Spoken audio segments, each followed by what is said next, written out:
Think about what you go into my content trying to squeeze out and say, this is what I have to do.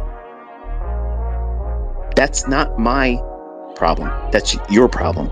You're trying to present a feat, some outcome that may not be applicable for you in your understanding or your present ability. So go back to a simple approach to thinking, okay, if I could get $250, $250. You want to here's the fallacy in this, because when I first started understanding this, Larry Williams talked about this a lot in a lot of his systems. At the time in the 90s, he was wanting a trade or a model, a system, if you will, to be able to pay at least $350 per trade. Wait a minute. Did you just say Mr. Larry Williams, Mr. $10,000 to $1.2 million in the Robbins Cup in 1987? That guy said he wants to make at least $350 per trade, or he's not really interested. That means he's not even getting a full handle in the S&P back then, because it was $500 per handle. But because I was listening to that stuff, and it was a lot of number crunching, and it was very simplistic rules that made no sense to me, and many of them I still don't have any affinity for.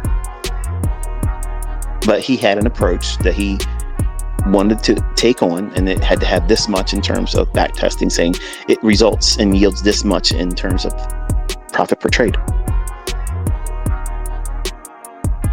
If you can find a setup that yields $250,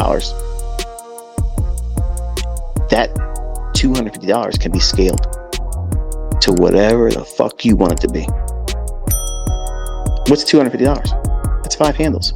What happens if you get 5 handles over the course of a week and that's all you got? Is that a bad week? Now, some of you jokers out there, this guy's talking about making $250 a week. Right, but you're the same person that's blowing your shitty ass account live on live stream, and we all watched you do it. $250 more than you had at the beginning of the week is still $250. If you were broke and had someone hand you $250, you'd be appreciative, right? If you just did that in the beginning, I'm not saying your whole career is this, but in the beginning, if you started with that mindset and all you were able to scrape out over the course of the entire week because you did not push real hard, because you know that you're not ready to do that. You might want to win a lot every day. You want to be able to trade every single day. But that's not realistic because you don't have the skill set to do that. And I'm reminding my son that he doesn't have to do this every day.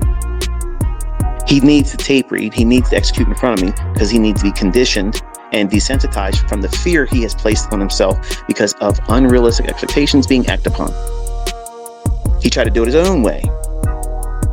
Well, everybody in retail does that. Everybody does it. They read a book. They think they are going to go in and apply that stuff. It's like they do it with my videos too. Oh, I watched this video on order blocks. I watched this video on optimal trade entry. Oh, I watched the Silver Bull. I'm going out there and trading Silver Bull, and then read their tweets to me. Why is this failing again? Well, first of all, you're doing it wrong. Everybody wants to be in a hurry to go out there and do something to make money, when you have to figure out what it is that you're going to do to mess yourself up. And that's why 1 year minimum is ideal. That's not what you want to hear, I know, but that's exactly what you need to hear. You can't figure this stuff out on a unique personal level, fast tracking it, trying to do it real quick. You cannot, it's impossible. Nobody's going to do this for you.